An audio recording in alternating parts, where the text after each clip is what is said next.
after I read the script, I thought this guy is either Of the magic of Fly on the Wall. Double dipping?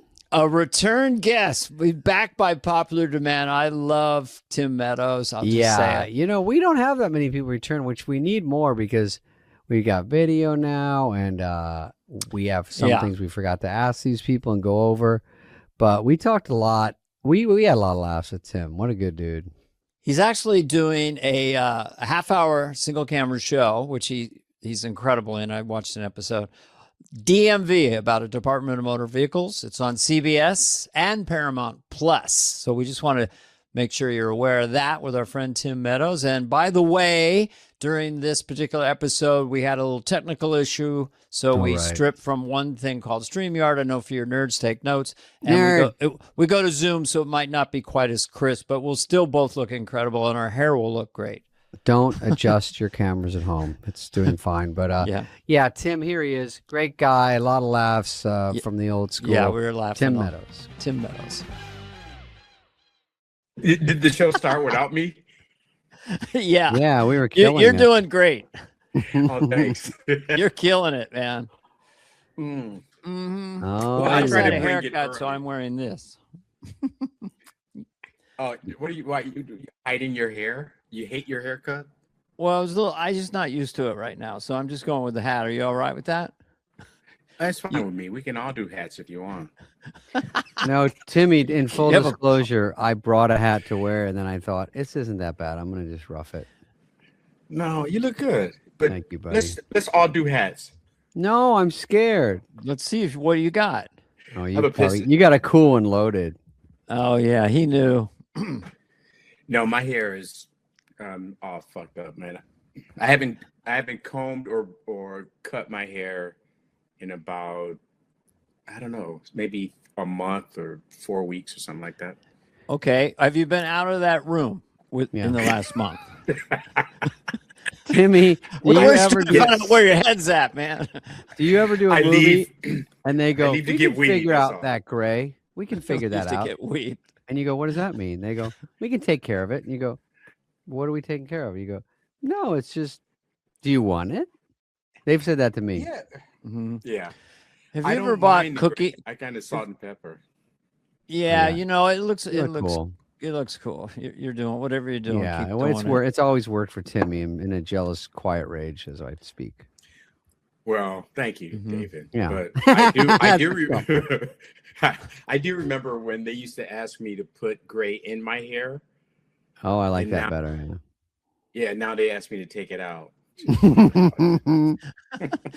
Can you just shave that out? Timmy, I've told this before, but I'm going to tell you that I read a movie about a married guy and his wife, and they said it's pretty funny. And then, anyway, all these hijinks, but she's got a crazy father-in-law, and I read it, and then I read the whole thing. I go, it's pretty funny. It's not that funny of a part, but who would be the father-in-law? They go, you. I go, oh, wait, I'm not the kid getting married. They're like, that guy's like 35. Wait a sec. I swear to God, I go, wait, am I reading these movies about these grandpas? What the fuck? Yeah. So horrifying. I go, I'll read it again. I didn't even pay attention. I'll read it again. Yeah. I don't know if it's, you've seen Landman, but Sam Elliott's on that show, Well, he's cool. I haven't seen and it. I read for that part, Mhm. but Sam got it. That's where I'm at. That's how old you are? Yeah. He's exactly 100, I think. Well, first of all, I can't believe that you had to read for a show. Yeah, that's Danny. fucking Danny's doing a lot real. of cold reads. I don't know. I mean, I missed out. I didn't do bench warmers. I How did didn't you do- avoid bench warmers? I read Yeah. for your part in Mean Girls. I read for the principal. Oh, well, I'm glad you didn't get it. Yeah, His 'Cause arm wasn't that- broken, though.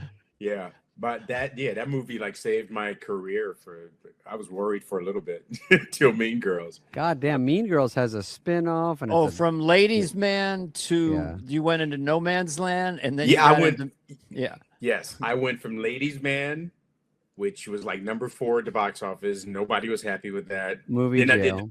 the Richard show, which was on NBC and got canceled after 8 episodes. And then after that, I was on a fucking life raft in Atlantic Ocean. Like I saw that just show. I'm You're on waiting life for raft. somebody to save me. Well, the thing is, if you're in a shitty show or a shitty movie, all of a sudden they think that you produced it, wrote it, Mhm. directed it, you did the score. You're like, No, wait a but minute. you get a little stink on you. I've done it. I got out of Lost and Found jail. That took 4 years of being on Just Shoot Me to get another swing. I was in movie jail for a while. Yeah. You didn't have to when they told you about Just Shoot Me, was that the easiest pitch for you to say yes to? It's like a model magazine. Yes. And No, it was leaving SNL, and you would get probably one shot at maybe doing the Jeff Richards show. He was on SNL, or the David Spade show, and they said you could do that, or you could join an ensemble that was already picked up. And I said, yeah, "Oh, I'd rather go be the fifth wheel on a show that might work." And that it still wasn't guaranteed, but it just wound up being better. yeah. It's so fun watching it because I see it now occasionally, and I'll sit and watch a whole episode. Because I worked with George also on the Goldbergs. Oh, right. So it's so cool. I mean, it's just weird. I mean, watching it now because he was like my age, I think. Playing when he like was this doing- super old guy, yeah. Yeah.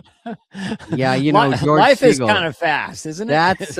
That's so true, because Wendy Yeah. Malick, who we all have a crush on, and she's Mhm. so smart and funny on Just Shoot Me. Mhm. And I always thought she was about 40, and I think she was 55 on the show. And I was like, what? Hmm. Like, I don't even know Hmm. anyone 55. And I was like, she's so together and so great looking. And I've seen her recently. She's exactly the same. She's just sharp, fast, funny. That's Yeah. someone you hire and you get 100% of what you want. Yeah. You know? It's always fun.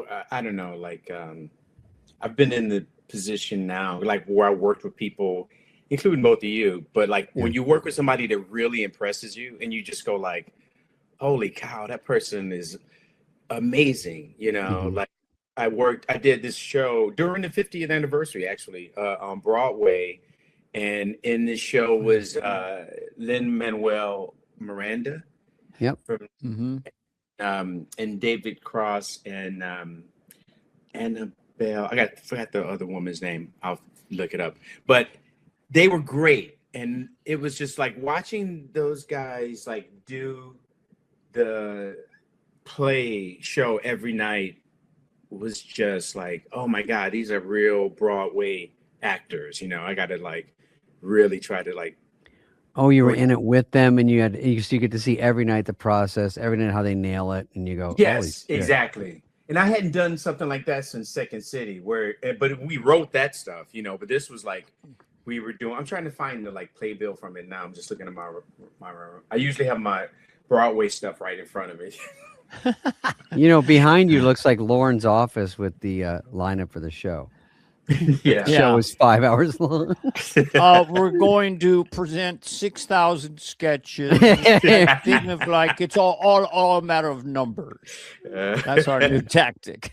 I don't think I've seen many plays, Timmy, but I think Chris Rock was saying that he goes, it's hard. I go, could you picture? So you memorize the whole script? I don't know, because I don't do that on sitcoms and stuff. Mhm. Even movies, it's a scene a day, and even that's hard for me. And so you memorize the whole thing. He goes, but you get it down by blocking and by running it, and then it just starts coming to you. And I'm like, and he goes, some nights, then it just gets boring. Yeah. You got to keep it alive. Yeah. And that's where like going, you know, from doing stand up, whatever, is like you learn how, you know, you figure, you know, oh, this has got to be fresh. I got to make this seem like it's just happening, and we're all in this moment right now. But yeah, just being around so long now is so. I really do, and I love watching other people work now. Like before, I used to be more competitive of like, I want to be as good as that person, or I want to like hold my share of the thing, or you know. But now when I approach it, when I'm working with people, I just like I really enjoy watching other actors now, which is kind of weird because I know there's been a change. It's some growing up. Yeah, for sure. I used to be jealous and fucking angry. Like, why is that fucker so good? Well, we came out of a tough situation where everyone yeah. around us was good at SNL. We got fucking Dana over there, and we got Yeah, exactly. Mike and Chris and everybody. And so you're there. Conan's funny, and he's a writer. And everywhere you turn, Odenkirk is a writer, and he's funnier than me. I'm like, God damn. And Yeah. Lauren's kind of funny when he talks. He doesn't talk much when he does. You go, he's funny. Yeah, yeah. So then you get out and you get places where you go, oh, I'm suddenly realizing both. Someone's good or someone is bringing nothing. Yeah, yeah, yeah. Yeah, I've seen people like That's- cold reads where they go, you're like, oh man, because you can tell at a table read, even though it's just kind of thrown together, you can spot some game. Yeah. But yeah, it is weird, super weird to see somebody that you know, thought was good, but actually they have to work at it. They have their own method, and then they Yeah. get good. They get good by the time you shoot. Yeah. Yes, yeah. Like That's respectable. You're on is DMV, which is your show on CBS. Is DMV that's shot? It's not a sitcom. It's a multi. DMV. It is a sitcom. What are you talking? Is it a sitcom? No, yeah, it's a single cam. Yeah. Single cam. Oh, sitcom. single cam. Single cam Yeah, yeah. sitcom. It's a I'm from the sitcom old school. of what? 4 cams. And where was this school? And, Well, is CBS anyone's- Radford, which has gone bankrupt, Tim. What's happening? CBS Radford, Dana, is where we shot Just Shoot Me. And did you know that, Tim? Mhm. Tim is frozen, or maybe we're frozen. Tim's choking on his water. You know, David, sometimes you want a little pick-me-up, right? Oh, yeah. You know, especially, right? But you also want something that actually tastes good. Do you know where I'm Yeah. going? Yeah. Mhm. Comment? You're going to talk about the new Fruity Rainbow shots. from That's 5 Hour exactly where Energy. I was going. That's right. Fruity Rainbow. What a great name and a great taste. It's a great name, great taste. That was These your things- nickname in high school. Yeah, that's why I was captain of the football team. These things are straight up fruity candy vibes. They're bright, bold, and honestly kind of nostalgic, but with a tasty caffeine kick that gets you moving. Oh, yeah, it does. Caffeine, got a serious flavor upgrade. 5 Hour Energy's shots now come in 17 flavors. Did you hear me? Wow. 17? Mm-hmm. Which is kind of wild when you think about it, but the Fruity Rainbow launch really leans into that sweet, candy-flavored chaos in the best way possible. I love that. It's all packed into that classic tiny 2-ounce bottle. Mm-hmm. Big seasonal flavor, super portable, easy to throw in your bag, car, sock, gym pocket, whatever. Mhm. No giant cans, no Nope. sugar overload. It's 0 sugar. Zero. It's a treat that's totally sweet tooth approved. You get the fun, you don't get the crash. If you're like me and love the idea of your caffeine tasting as good as it works, Yeah, this is your sign. that's right. Get candy flavored chaos with Fruity Rainbow 5 Hour Energy shots available online at 5hourenergy.com or Amazon. Yeah. Where were we, Tim? Where were we? Should we talk about DMV and then we can go back to reminiscing? Oh, or that's no? what I was asking you. DMV is your show. And Yes. you were saying it's a sitcom, but it's single camera, which is confusing to me because I haven't done one. Oh, And Well, I it's said, just like a film, kind of. yeah, it's shot like Yeah. a movie, though, right? a little. yeah. We shot like a movie, and I feel like I'm talking to my grandma right now. Yeah, this is how it works, Grandma.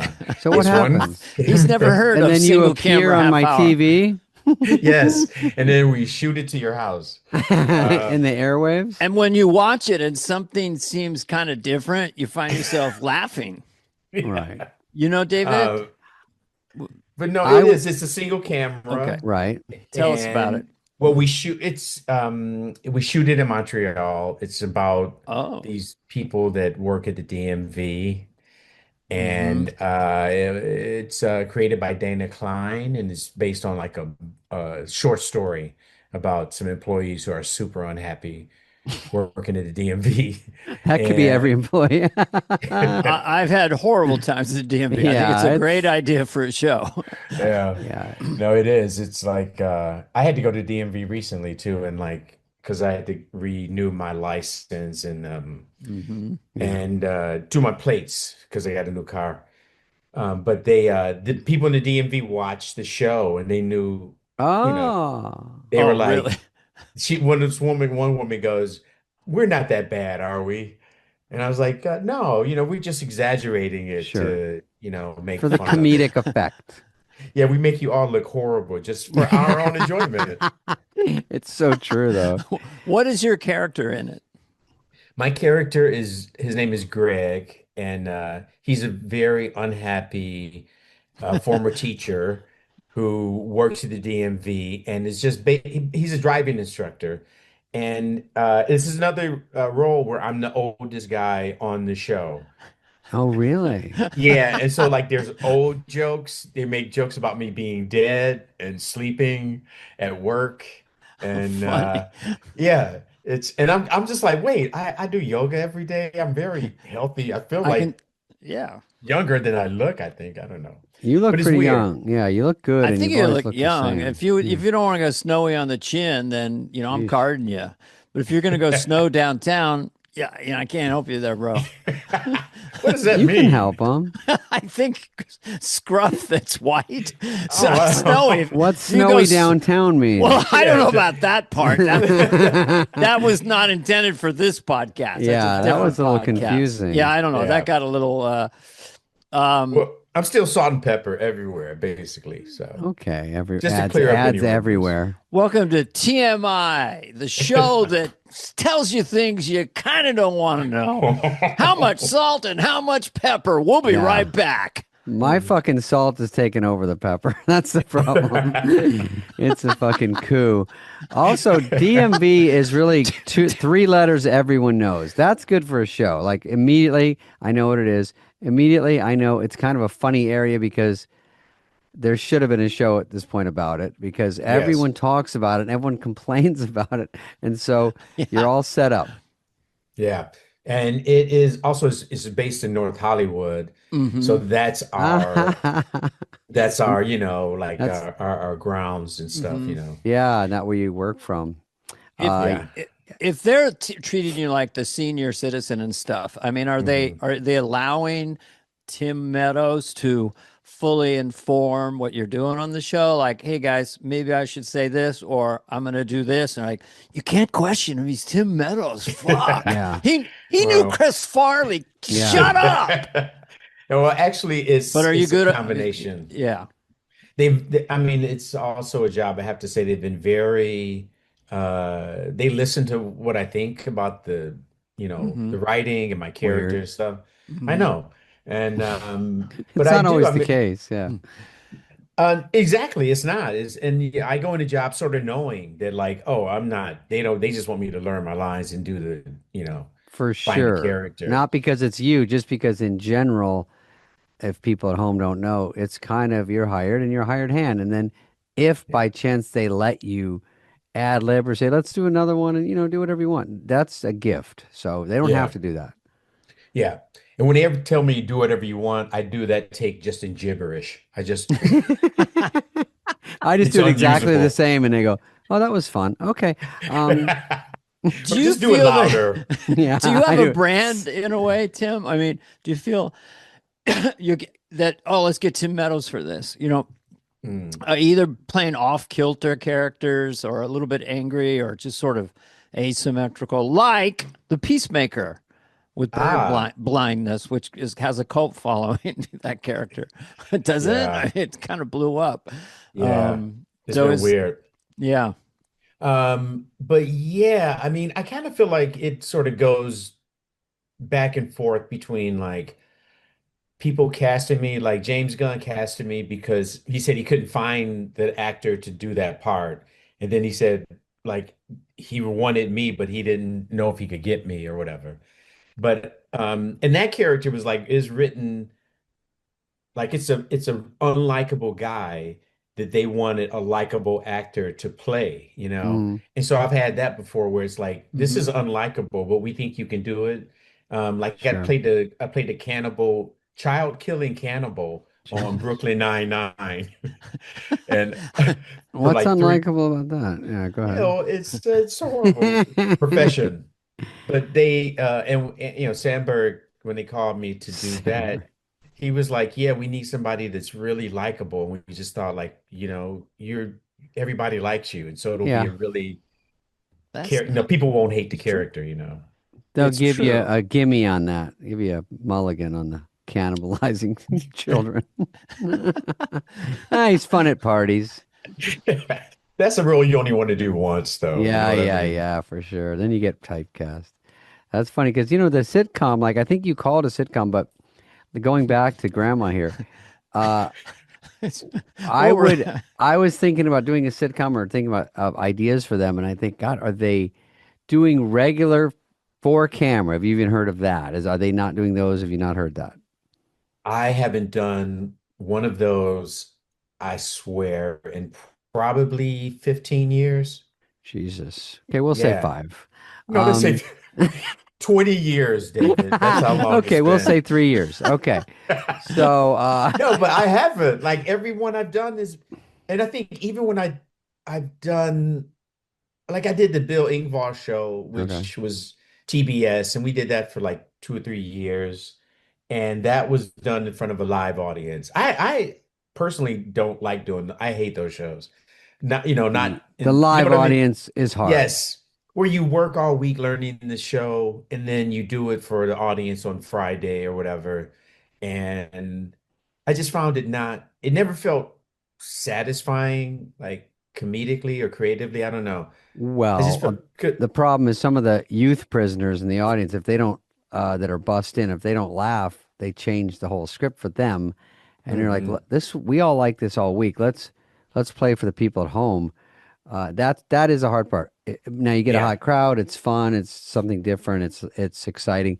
I think How I Met Your Mother was a hybrid, so they'd have a crowd on a few days, and then they'd shoot single camera on a few days. So Hmm. I guess sitcom really means situation comedy. So your DMB can be that because that's what that is.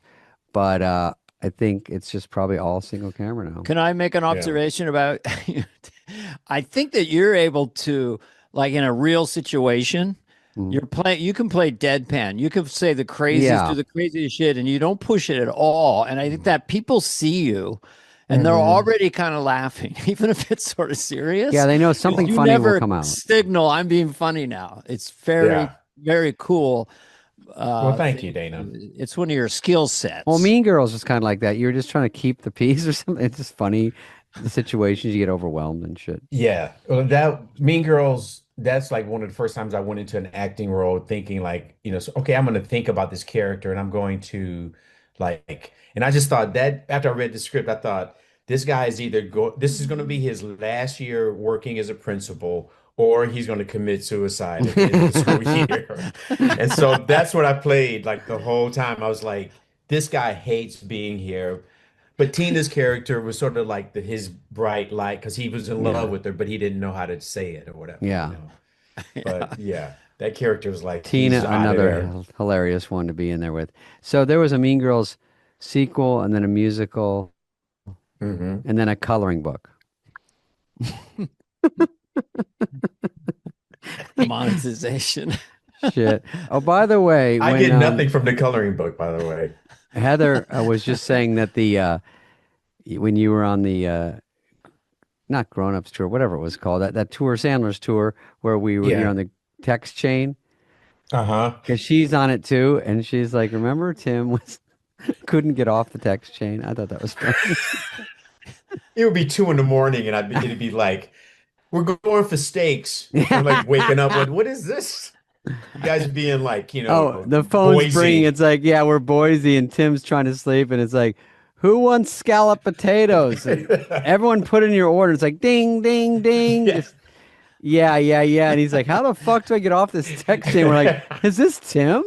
And Because then we I took myself off and then somebody put me back on. yeah, yeah, yeah.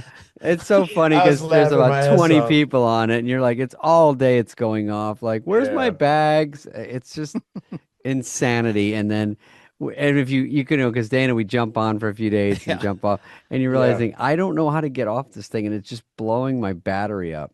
And also it's also very funny too. And you sort of don't I sort of don't want it to end, even though everybody's going Yeah. back to their lives. We had another good one going after Sandler's that thing in DC. Oh, The yeah, yeah, yeah. The Mark Twain. Mark Twain award. Awards, and that one had like Stiller and Conan on Oh it, yeah. and that was really fun too. And then at a certain point, it was like, okay, we got to all move on with our lives or whatever. Dude, every time Swartzen puts something on, I hit a thumbs down immediately. It's so fucking humiliating. I'm looking for a ha-has on that thing. Yeah, I'm same. I'm thirsty, man. I want some fucking. Is this a thing? Have you guys ever done it? You do ha ha no matter what the person is saying, even if it's serious information. Just keep going ha ha ha ha. I mean, what is the shtick of group texting? Things that because it is kind of becomes a little competitive, doesn't it, in a weird It's way? horrible. Yeah, And then you're like exhausted from trying to keep up. I mean, yeah. It gets mean too, but like It gets uh, me. it does. It gets mean, but like in a good-hearted way, like things you wouldn't say to somebody's face, you sort of put it in the text, It's uh, funny, yeah. and When also mine bomb, Sandler. I Sandler put it, just insults everybody's, which is funny. that's which is his thing. fine. Yeah. Yeah. Sometimes they'll say, "Tough crowd for you guys." No, if mine sit there and get stale, I pop a ha-ha on it, and then no one really knows where it came from. They're like, "Oh, I guess that was funny," and then I'm like, "That was me." I'm trying to get Well, it going. you press send and Yeah. then you see someone doing your idea better than you just wrote, Oh yeah, and you're like, Yeah. "Oh and shit." you can't take it back, and then you're sitting out there like I don't know. Yeah. It's very stressful. That's your next show. Text Yeah. chain after Text chain. DMV's 7 year run. Tim There's Meadows in text chain. It that'd could be be called great. group chat or text chain, and it's like a horror movie. But Oh, remember, you had I COVID, and they called it Frovid. You called it mm. Frovid because had an afro on. You sent a picture of an afro, and you said, I got Frovid. My hair got so long, it's been ridiculous.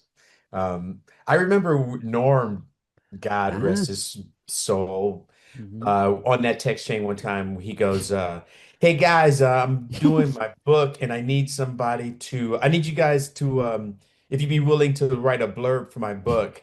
And then Sandler goes, "Yeah, I'll do it." And then he goes, "Thanks. I don't need anybody else's." Out of 20 Uh, people. yeah, he just wanted Adam. Yeah, it's hysterical. I got Adam. That's Hey, good. I'm Thank good. you. That's all Yeah, that's all right. that's all right. I like, by the way, in to change gears, when he does the Farley song, he says Mm. last time he saw him was at Timmy Meadows' wedding. Is that what he says? Wedding party. Yeah, yeah, Is that yeah. the last time you saw Chris too? No, the last time I saw him, I think was when he hosted. Oh, you were Oh, there. I was there, yeah, but I kind of felt like I saw him again in Chicago. Um, Because hosting was toward the end, very close. yeah, yeah, it was very close. But yeah, I think that was the last time I sort of saw him. But I know we talked after that though, for sure. We had like a W- deep one. I was almost going to go mm. off for that hosting, but I thought it was getting to the point where it was sort of spinning out a bit. And I think you probably knew when you were there, like, oh, did you even talk to him a lot? It's just like it got on his own world, sort of. Yeah, yeah. I mean, you could when he was out there, there was just that look in his eyes, and there was just this wildness to him. Kind And of also like, glazed. Yeah. yeah, and also kind of like asking you to forgive him too at the same Yeah. time. He wanted your pity, but he also knew because he knew, yeah, he just knew I was mad at him that week, and I wasn't happy with him. And then we just tried to have fun on the show, Mm, because he does what he would like to do, which is try to make you laugh on camera. sure. Yeah. So we ended up having fun, but it wasn't the kind of fun that like it wasn't lasting because it was just in hindsight really And sad. it was worrying. Yes. Yeah. So I saw when I would see old sketches from that one, like he's on a worst idea ever, put him on a spin cycle or something. Yeah. Yeah. It was Just, Matt Foley, I think. oh yeah. Was it To Matt try to Foley? yell those Mm. lines while he's trying to just so too much energy, too Yeah, much. it was crazy. And there was another scene that we did, and it was like almost like the big baby businessman. But he was a big baby. He was like, Mm. him, but he was in diaper, and whatever, and it was like a like a Maury Povich show or whatever. Hmm. Sounds And fun. I was the doctor was describing his problems and stuff. And so Yeah. he was all over me on that sketch and just like, Oh yeah, hugging of me and course. pushing me and stuff, trying to make Especially me on laugh. air, I'm sure he's trying to like cover your mouth, not let you talk, Yeah. not let you do your lines. Yeah. Yeah, yeah, yeah. Uh, That was the but fun yeah. part. But when I saw him, you could just see because you know him so well. Like you see in 1 second when he comes out, you're like, oh no, Yeah. like, and what's Yeah. he gonna do? And the problem is everyone else hypes it up. Like if you're not, if to the casual person that hangs out, like even when he was in rehab, like if we're walking Hmm. down Columbus and you walk by an outdoor place, like, hey guys, come have a drink with us. And he's like, Yeah. all right. And he climbs Yeah. over the fence. I like, no, no, no. Because even if he's in rehab, they want to be the ones to drink with him. Yeah. I remember at being at dinner, and I think it was the weekend that I got married. It was me and Sandler, like at the steakhouse and with Farley, and they kept sending drinks over. And at a certain one point, we told the waiter, "Don't bring any more alcohol. If Yeah, yeah, somebody orders a drink for them, just bring a ginger ale or Coke or something, and just yeah. lightly tap it with some alcohol and give it to them, or just give it to us." But the waiter goes, I can't. People keep making me bring it. And so that was the problem. Like, but the thing is that people didn't have to deal with him. You know what I mean? Yeah, yeah, You yeah. didn't have to you didn't have to be with him when he was wasted. After Whereas like that, we it's had you to and be with, Adam. Yeah. yes, trying to get him to like calm down or to Or not, get him to his apartment. Yeah. yes, yeah, yeah. But yeah, it was a hard part. And just yeah, and during that point it was almost like I don't know what to do. Yeah. I threatened to like not be friends and to lose my communication with them, but that didn't, you know. Yeah, that's the part people don't understand when they think, "Oh, would you guys argue at times?" I'm like, "Well, if you don't know the real situation, you don't know the levels of it goes in so many waves of like you care about someone so much that you do fight because you run out of weapons to say, "Will you lose me? Will you help if you know that we're going to be gone?" But nothing Yeah, really works. yeah, yeah. And so you see him But on the show and you go, "Oh my God, I see it. I see it." yeah. But Yeah. no, dude, I do. I miss him, of Yeah. course, you know what it Frickin', is. I was in Chicago and doing a gig 2 weeks ago, and my hotel was right across from Hancock, and I was like, oh my God, is that where it is right there? Because I don't go to Yeah. Chicago that much. You guys are all from there, but I was like, oh, it's such a weird vibe to just see it, and I walk by it, and I'm like, Hmm. Hmm. what's it called, the Mm. Hancock Building? Hancock Building, yeah. Yeah. Um, Anyway, we Well, can yeah. keep going, but I mean, Dana on a knows. positive note, it's like Yes. I was talking to someone the other day about just, where is the next Chris Farley? And Ah. the alchemy of Chris Farley, as you know, the likability, all of it, the physicality and everything, just boy, really hard. And I think we interviewed someone who's going to try to play Chris Farley in a movie, or is there a Oh, Chris Paul Farley Hauser, yeah. and Hmm. that's a Hmm. tall order for anybody because he's kind of. I mean, we have data now. It's been a while, and Yeah. he was and is a Yeah, where's the next one? Yeah. singularity at this point. Never seen Yeah. a force like that, and you see that the one. I mean, the Foley guy. I mean, it's a tornado. I don't even know what it is. Yeah. It's Well, so fantastic what he's put. when Go when we ahead. did when we did Matt Foley at Second City, Hmm. When Farley left to go to SNL, we still had the sketch in our running order, and like other actors who filled in for Oh, Farley wow, wow, tried to wow. do it Oh. and could not do it. They could not do it. Oh my Uh, God. and I saw, there's a guy named Mitch Rouse and Ian Hmm. Gomez, was this other actor he's Okay. Yeah. pretty well. But Ian tried everything. He came in as like a guy in a fucking bow tie and a suit, and I wrote a speech, and it's called "Go for It." And he tried to do Farley, and nobody could do that character. And Yeah. we just took it out of the show, even though it killed every night when Farley was doing it. Yeah. Right. Yeah. But Well, it was just hard. You wonder, like, that's the part that's the funniest. I mean, I'm in one of those sketches, or I'm in a couple. I'm just watching him like the audience, so there's not much going on. And then you set up something, he goes, "Hey, is that Bill Shakespeare? I can't see too good." If he just kept pulling up his pants and adjusting them, just that. That's enough. Yes. I mean, he gets down like he's a lineman or something doing it in the Super Bowl, and there's so many moves, subtle moves within his broadness. There's a lot of little tricky things, but I like when Phil Hartman kept getting written different ways to bring him out. And he's very casual. We hired a motivational speaker. He's down in the basement eating coffee beans for the last 40 minutes. You had to explain some reason why he shot out of a fucking cannon. I'm just hearing Phil's voice right now because Phil was also so great at playing just the regular casually. straight guy with a little bit of satire. Well, he's over, I was telling Odenkirk not too long ago that I had seen that sketch. We did it in SNL, I mean, the Second City for a year. Yeah. Saw it on Saturday Night Live.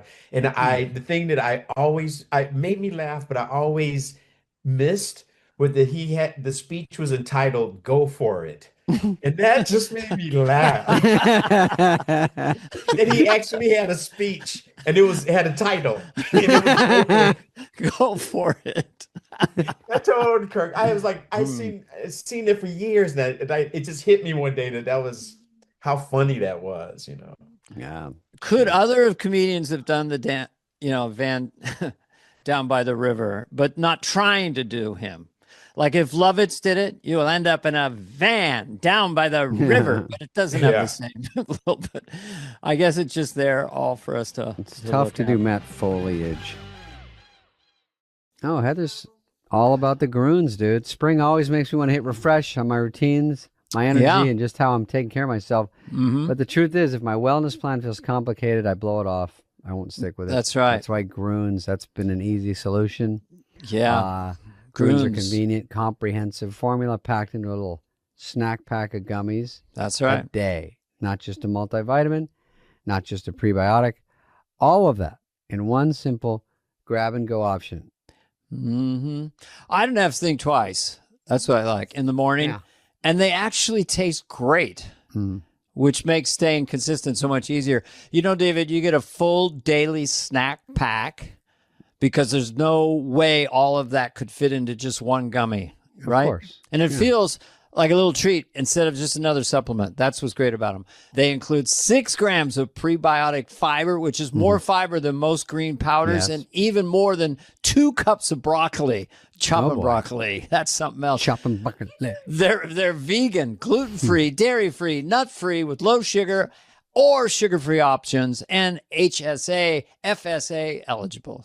What I love the most is the simplicity. I can throw up my bag. I know I'm covered for the day. Yeah.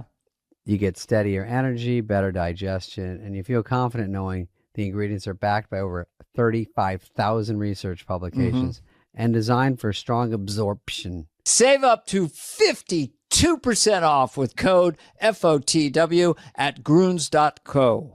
Your work with Molly on DMV, she was on SNL, right?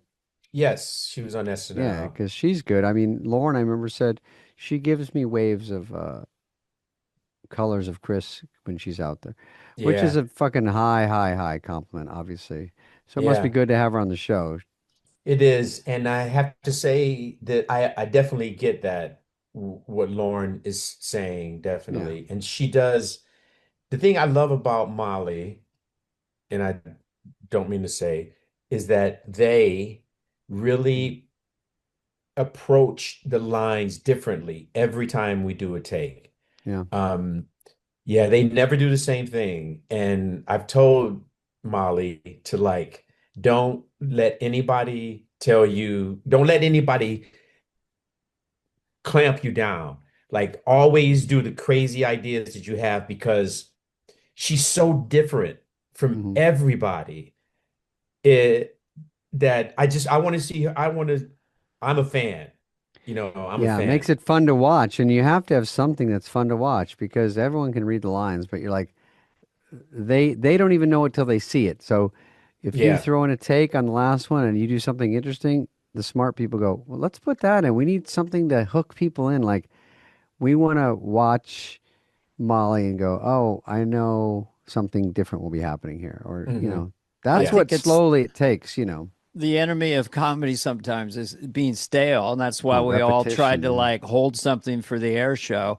And when you're Yeah. doing a take and a show like that, and you're going to do something new, then you are discovering it in real time, and there's a magic to that. So Yes. I'm glad that she's getting to do that. They are getting to do that. Yeah. Yes. So, yeah. And I feel like you were asking me like my thing, what I do. And I think that's part of what I do is like when I get a job and they say, I save my improv and my ideas for when they're like comfortable with what we already got. Yeah. And then I'll do things, but I don't like I used to ask, but I don't ask anymore. I just do it now. Like, Yeah. I just go forget it because either they're gonna take it or they're not gonna take it. And Well, I not just to my own horn, but I know I'm good. mhm. And I'm also a writer, so I kind of know what I'm doing. I Right. would say so. And Yeah. people at home don't know that people at home that when you're always the other pressure to be an actor is they're always in a hurry. So they're Mhm. always trying to make the day so it's not really like a playground where like we can be here all day doing whatever you want unless it's some big budget, but most things you do, especially like on TV, are like one, two, three takes, move it on. And it's Mhm. hard to say, can we do one more? And everyone's like, what? Like, we gotta go. We got the lighting, and then you go just real quick. So it's easier to not do it, Yes, and so you it try to is. get it in, and then you Yes. get, and just go. I got to get something in here that's somewhat different or memorable because repetition kills us comedians. Like same thing verbatim over and over. You just start going, ugh. Yeah, because you do like you lose the spontaneity, and it's Mhm, easier like we're doing stand up or whatever because it's your ideas and your words and stuff, mhm. Hmm. But like when it's somebody else's and you got to try to make it spontaneous, like 10 times in a row, and you don't have a lot of faith in it, anyways, Sure, yeah. Hmm. it can be a little bit difficult. You know what I'm I mean, saying? I think stand up really teaches rhythm and the musicality of things. And Hmm. sometimes you'll get something from a writer and it's a pretty good joke, but in your head you're going, oh, there's just two extra words here. Hmm. Or that little Right. Too pause is fat. you kind of intuitive from so much stand up and getting the Hmm. immediate laugh. You're like, oh, what we need to do is just cut that, Yeah. So Yeah. it's hard to It's have to do it and try to save theirs without correcting. I'm it's just hard to saying, explain. Like, yeah, I'm telling you, this should be tighter just by even this extra. We don't need this extra sentence. They're like, no, no, we'll yeah. just do it that. And I'm like, I'm scared it'll be in there. Then I'll look stupid. But Because that's Lauren the is, yeah, problem. that's It's hard. you're the ones. The bullets will be coming at you. Yeah. Yeah. We're the front line. The writers can either be celebrating or got looking down. Like I never Yeah. liked it. Yeah. I No, fed him that bullshit. I always the word is what do they call it? Chuffa or something? It's Oh like, yeah, chuffa. Yeah. yeah, it's just like, no, this is just chuffa. This is meandering, meaningless words that Yeah. you put in here because you need to get 5 pages in this scene. Yeah. But And this like, will be the first thing cut yes. in editing. It'll be So like don't, we don't need that. Some editor will be smart and go forward, forward. Don't need that. Don't need that. That's a sentence we need. That's what we need. yeah. Get down to the bare bones. But you're right. It's just filler. Like The word yeah, of the day, or at least I've heard it a lot recently, is slop.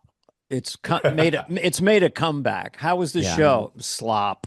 Hmm. So many Hmm. shows that are just slop. But Timmy, uh, I was doing my stand up the other night. Sorry, Dana. And no, like what Dana's saying is, I was trying new stuff, Hmm. and as I'm saying it, I'm like, I don't need that part. This is too Hmm. wordy. It's just Hmm. I get to it and I go, some of that's funny idea. It's too long. And then we type it out and then I circle it and go, I don't need this whole set. Okay, I just need this part. And then you can see it. So many times of doing that helps because then you get on a set, but it's other people's words and they're precious with it, obviously. And Right. it's delicate to say, hey, some of this is kind of dog shit, shuffa slop. Hmm. Chuffa slop. We got a new phrase. Chuffa slop I'm from gonna have a Nabisco. t-shirt. Yeah, on the next podcast. I think Carson's only advice for stand-ups was get to the joke. Yeah. That's what he Yeah. would say. Get to the Yeah. joke, because he tend to fall in love with stuff like that. I feel like we should do a little bit of promotion on your Yes. show, basically, because Okay. that's probably why you're here. Yes. It's on CBS. You're on right now. What night? What time? It's Mondays, 8 o'clock. I think they moved us to. They Okay. said at 8:30, 8 o'clock. We had Okay. they recently gave us a whole evening where they played DMV for like 2 hours or something. But it's Oh. CBS. It's I think we're taking a break and then we're coming back after the Olympics is over. How many episodes have you done so far?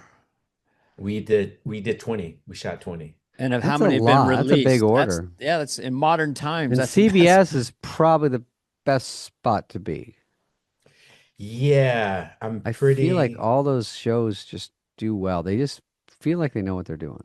You know, I always say I want to be on a show. My next thing, I want to be on a show like Wings. Remember that show Yeah. on Yeah. NBC? It was on NBC. It was on for like maybe 7, 8 years. Nobody ever watched it.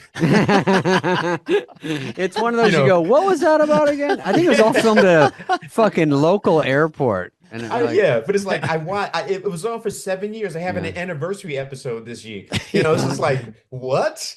But no, those guys they all had great careers. If you look back, that show had a great cast. But I'm just like, I want one of those where like there's no pressure. The network loves you, put you on, let you on run, let you autopilot, do yeah. thing. Yeah, it's great to be on a show that's a hit enough that you know, okay, season 3's we're going. All the episodes are stacked. We have so for this one, the idea is you're going to get to 22 and then or stop at 20, air Stop them at 20. all after the Super Bowl, and it'll go all the way to May. Okay. Yeah. And then we will hopefully get picked up for another season. Yeah. Wow. And but yeah, it's been busy. I don't know. I shot You're always busy since SNL to me. You've got a lot of shows you've been on, a lot of movies. You've An done a lot, Gramps. inordinate amount. No wonder this is white. How many things you've been on? Fuck. Stress. Yeah, I don't know. Well, thanks. I was just going to say I just have a thing about not working. I don't know about you, but yeah, after a certain point, I just go, okay, I should be doing something because I'm just Yeah, of course. I like being creative and Also, stand up. can. You should tout your stand up right now. I mean, you have a website, you know, that people can go and look at all the dates you're doing and stuff like that. Yes, Tim Meadows comedy tour. There's dates online and on Instagram and stuff. Great. And yeah, I'm going to do some shows with Colin actually in Chicago. Colin Quinn. Oh, good. Colin Quinn. DQ. I Yeah. Great. Oh, yeah. Colin Quinn, one of the most looked up to comics. So fun. Fun And to hang that's- out with too. Yeah, he's Yeah. great. And I'm That trying sounds great. trying new stuff too. So he's going. My kids loved the Jackass movies. They loved them Of course. so much. They were obsessed by them. And then they tried to do some of the physical stunts. Let's just say I'm very well versed in ER language. My kids had 28 concussions.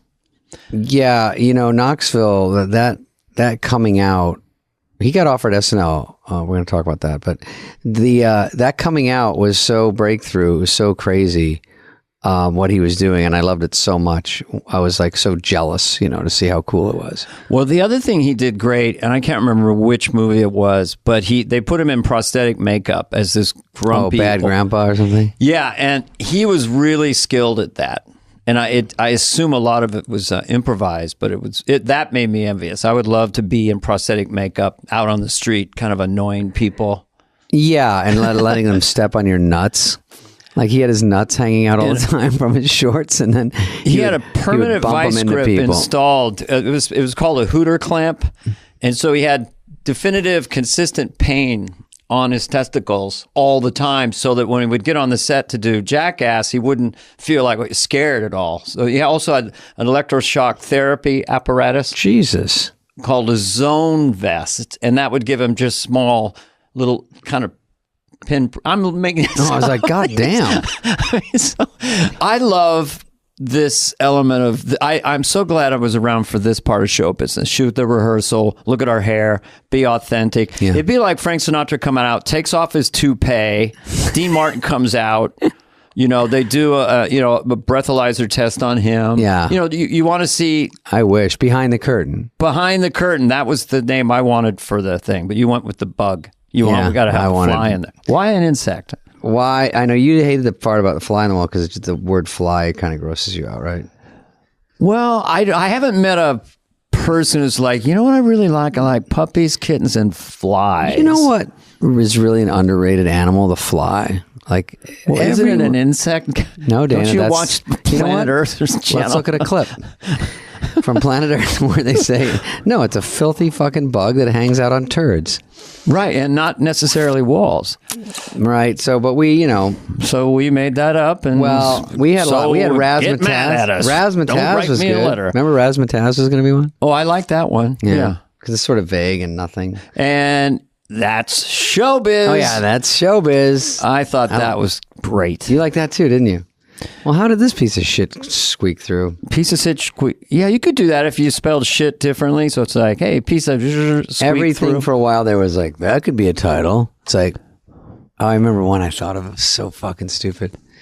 I can't remember, but well, that's like working on your 8x10. When I came into Hollywood in the 80s, you meet people like, yeah, I've been working on my 8x10 for about 8 months. I go, are you writing anything? No, I've been working on that 8x10. So like just sitting around for days trying to think of a pithy name. Oh, yeah. It's kind of like, I did a corporate date once for a car company and they drove me out in a go-kart, or I drove a go-kart on stage and stuff, or you come in a gurney and I go, guys, I got to do an hour stand-up. That buys me like 6 seconds of goodwill that I came in a harness. Ladies and gentlemen, and then it's like 10 minutes later. It's like... Yeah, you're acting. Yeah. Believe me, I have a special coming out. I'm looking at it and watching the editing going, God damn. Anyway, we should get back to Johnny Knoxville. What is the name? Sorry. What's to that? Finish the thought. I just woke up. What's the name of the special? What's the name of the special? Fly on the Stage. I know it's such a good title. We got a big laugh. That's it. That's it. That's all right, Johnny Knoxville. That's the funniest thing I've heard this morning. Fly on the Stage.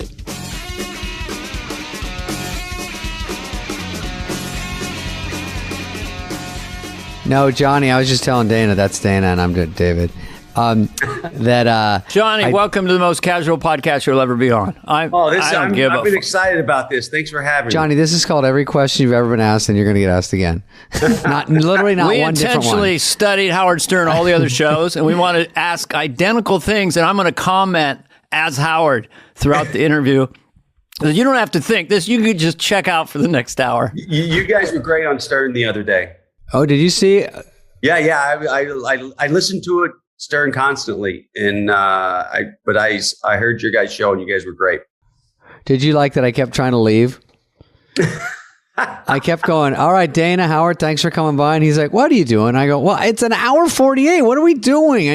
I need some mystery. David's production company is called One Foot Out the Door. No shit. I don't know if that means anything, but he's always kind of wanting to leave. He's a little fragile. And do you have a Zoom? Do you have a light in your face right now, David? No, I look good. You do look good. Anyway, yeah, you did Howard Stern. Did you get in there at 5:30 in the morning, kind of thing too?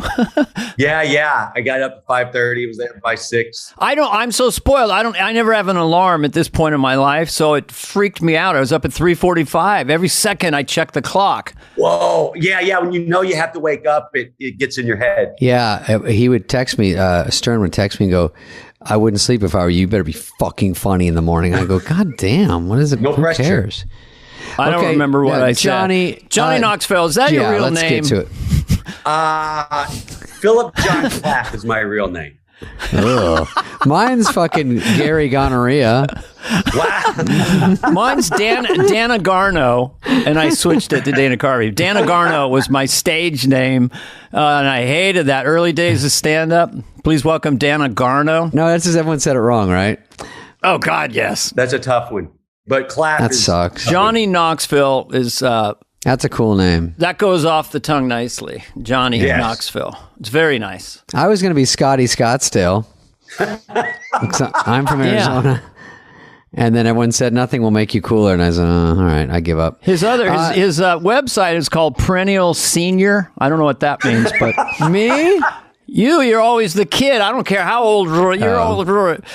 But you'll always be the kid. You'll be boyish. You're like Johnny Carson. Johnny's so excited. He's like, I hope they just never ask me one thing. This is going long enough, and I don't want to answer anything. I could listen to you guys all day. You're so funny. I have some sort of, like, before we get to SNL, a couple questions. Yeah. So, like, Jackass, huge in our family. Love it. Kids, 2 boys. Had a few injuries. Not blaming you, but it was it was BMX, skateboarding. But they love Jackass so much, and I just wondered if for you.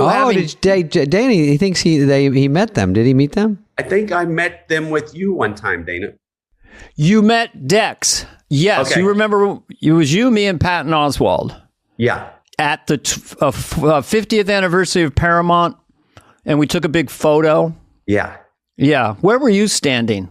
Like everyone in show business was in these bleachers. Oh, I was in one of those. They bumped me for the next one. I don't know who I was standing next to. Montel Williams. Yeah. I got up in the stands, and it's just Meryl Streep, George Clooney, it's everybody. And then I'm next to Billy Bob Thornton, and Billy's so eccentric. He goes, "You're the one I really wanted to meet. I'm so glad you're next to me." I go, "Really? Not Jerry Lewis?" So right. He's the coolest. That was a real thing. Kirk Douglas was there.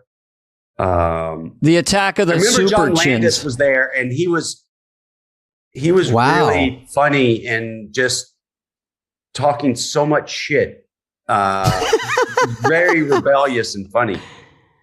But it was like we were in Boss, because when I would look at old photos, black and white photos of movie TV stars from the 1940s or 50s, I knew they were all dead. There's a certain darkness to it. So I said that to Billy Bob Thornton. We're just going to be down in a hallway and we'll be long gone. He goes, yeah, I know. We were really into the darkness of that photo. Right. Hey, I have a peppier story. Johnny, I did this. Same fucking picture, I think. And it was for Paramount's like 90th, right? So I think they do them every 10 years. So I squeaked in on one, and it had scaffolding. So it was like on the Paramount lot, and they met you in a holding area. And I didn't believe that everyone in the picture was 90 stars, right? It's kind of what you guys did. Yeah. So everyone was a big fucking monster star. I couldn't believe it. And they were all there. So I go in the holding tank, and we go to get a drink, and they go, "Oh, we can't serve drinks because most of everyone's old, and we have scaffolding." And I'm like, "Fuck, what a buzzkill!" So luckily, Spadoodle-Doo has 2 Jack Daniels airplane bottles in his sock for emergencies. Right. So this was an emergency. So I get up there, and I'm getting on the scaffolding. It's Jim Carrey, Sharon Stone, Michael Doug, everyone. The same thing as you guys. I think Mickey Rooney, Dana's buddy, was there. So anyway, I get up there, and Harrison Ford is for some reason down the scaffolding from me. But while they're like loading Liz Taylor on a crane or whatever they're doing, I'm sitting there, and then I have my Diet Coke. So I'm going to get my little Jacques Daniels out and have a little nippy nip. So I go like this, I snap the top out of my sock. I go, and Harrison Ford's ears go up like a Labrador. He goes, "Oh," like a Doberman, and then I go, "Uh-oh." And he looks over and he walks over and he goes, "You got any more of that?" And I go, okay. Hey, this is going to trend. This is great. So I go, fucking, first of all, Harrison Ford is the coolest dude in the world. So I immediately am excited to talk to him. He's just like nervous too. He's like, "Time to kill." He goes, "You got any more of those?" And that's when my star fucking collided with my alcoholism. And I go, "No." It wasn't even a contest. Oh, no. Han Solo went home empty. How can you believe it? He had a solo cup. Billy Bob Thornton got me a beer. Same thing. Oh, he did? Well, we had a little cocktail afterwards. Then I was so starstruck by Jane Fonda. She was leaving, and I tried to get a selfie with her, and her whole being collapsed. So if she's listening, I'm really sorry about that. Billy Bob Thornton said, "You like another beer?" And I'm like, "Okay." And then I go, "Jane Fonda," and my wife's such a fan of hers, and so anyway. Right. Well, Johnny Knoxville. Let's focus on Johnny for a second. Not Johnny yet. I drank. Yeah, Johnny, we're going to have too much of Johnny in a second. So I go, "Here's my little drink." And I go, glug, glug, glug. And then I look down the scaffolding when I slowly felt the second one. And I think I see him lift his fedora up, and he looks at me, and he's like shaking his head like, "You motherfucker." Because I had another one. And then I go, "Oh, okay, yeah." Sorry, and I David. loved him I didn't so know much. I didn't know that was another end to that. Okay. I know, it just kept going. But anyway, so then I think we worked it out later. But anyway, back to Johnny. Johnny, my question for this as a father with kids, like I was terrible at watching my kids go down on a skateboard down a giant hill. My wife could look, I couldn't look. Right. One of my kids, we named him the heart attack kid because he was there were 23 ER visits. They both had 5 to 6 concussions, multiple fractures. They're fine now. They stopped. And I just wondered, when your kid's running down a hill or looks like they're going to fall, are you just like a normal parent, or are you so acclimated to stunts that you're like, oh, I've seen someone fall downstairs. Steve-O did that. That's no big deal. Or how does that, that's my question. Yeah, I'm oddly enough a real helicopter parent when it comes to safety. Like, me too. However my sense of humor is and how I deal with them is one thing, but if they're on a swing when they're little or climbing on the monkey bars, I was right under them. And that's just how I am. And I guess I know how, the last thing I want for them is to get hurt, right? Because you've been hurt and you know. So like any parent, but I was a little more cautious with them. Right. I didn't want to be Captain No all the time, so you're sort of like, it's okay, Dad, we're okay. They're in a homemade tree fort above a street, climbing around. So I try not to control them too much. And I had a sense of humor about it. They bought me a book when they were like 10 with Mom, and it was called Worst Case Scenario, like how to survive a bumblebee attack in an airplane, stuff like that. So it became kind of a runner that my imagination gets away from me, and I was very protective in that way. But not to prevent 23 ER visits. Anyway, David? Yes, Johnny, you gave the right answer. I've got a question and answer thing right here, and that was the right one. You passed the first question.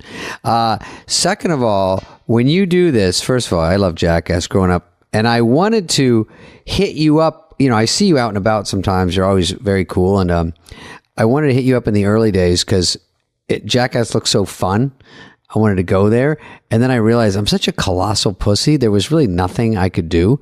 I can skateboard a little bit, but I thought there's no stunt. I couldn't do the full circle skateboarding, David, you don't have to be good at anything. That's the whole idea. We're not going to have you. If you're good at something, you are not doing that stunt. Oh, I like the thinking. Okay, good. I'm like, I can skateboard. Good. We'll put bees on your dick. Well, that's it. You can do all that kind of stuff. What's that? You can do all that kind of stuff. Requires no skill to have bees on your dick. No. All you got to do is, a lot of my stunts, all I have to do is stand in one spot or hold on to something. I've really narrowed it down to those two things I do good.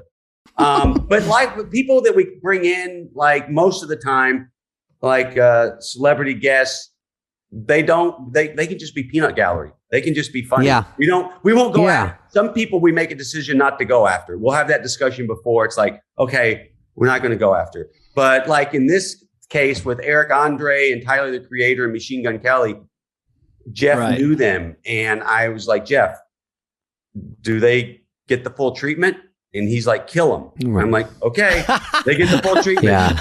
Yeah. I like that you talk ahead of time because you have to, because sometimes celeb types are a little more frail and fragile, physically and ego-wise, so they wouldn't love it. But if you know them a little bit, they don't know how to take it. Like I've pranked people in my private life. A friend of mine who was an actor. I don't want to give a name, but I kind of went after him like I went after my guys, and it hurt he was confused by it.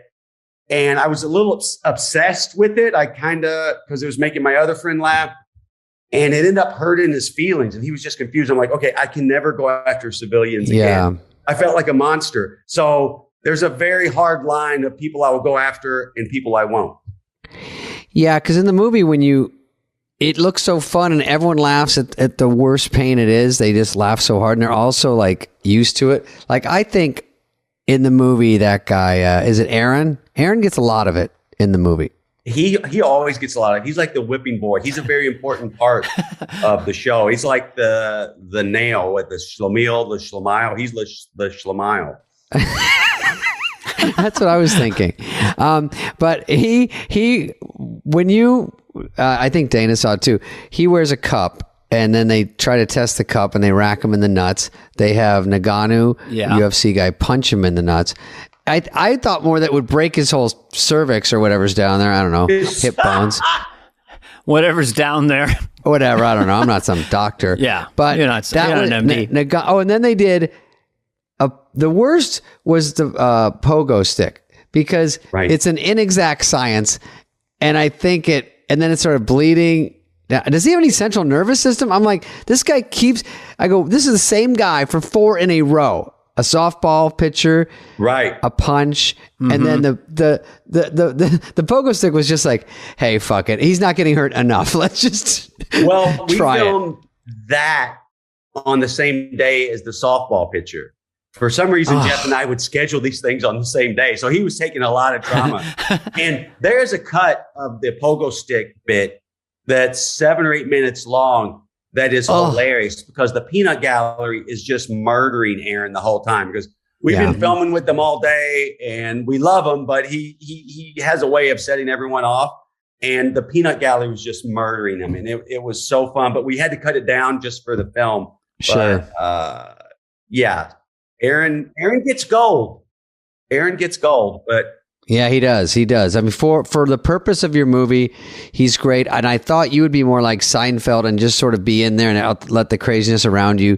But after a little bit, you got in, and I said, oh, good, he's getting in, which is tough because we're all getting older. I don't know. You're 80. I have no idea how old you are, but you're 72 this month. But you must. I'm fragile for absolutely no reason, but you have to be fragile because you just got your ass kicked over and over and over for work. And I think that you still do it is cool. It's hard, but I'm sure people might want it, and you have to do it. You feel like that? Do I have to do it? No.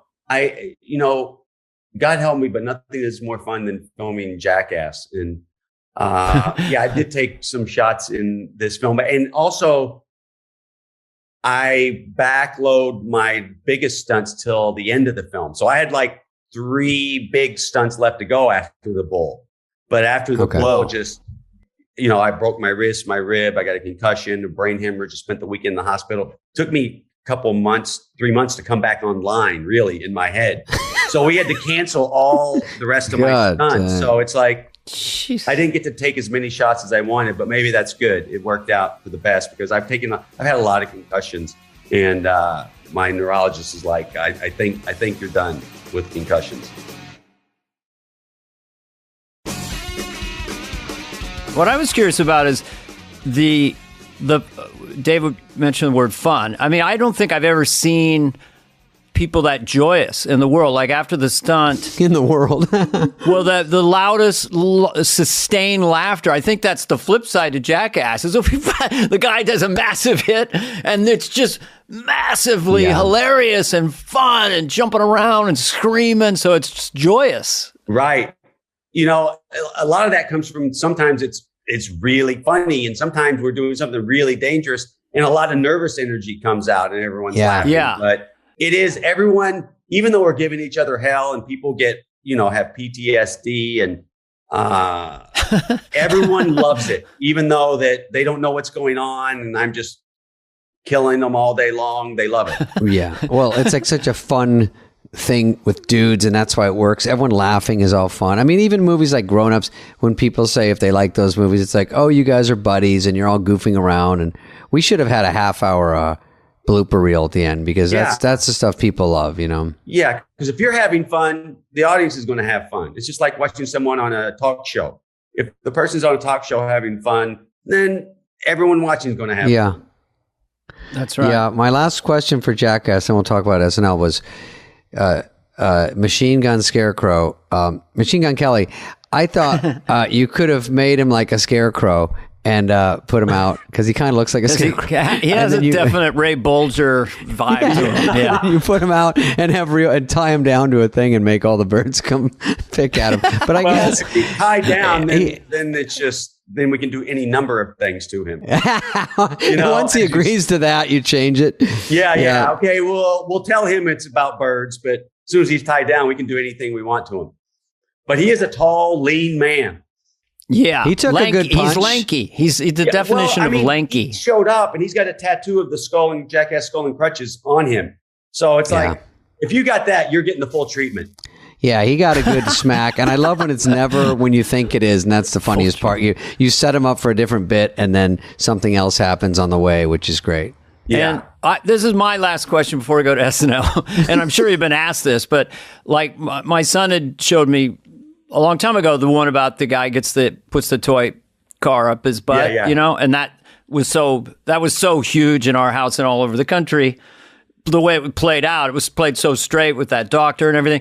Did you ever get ideas for stunts and then you reject them out of hand, even to yourself?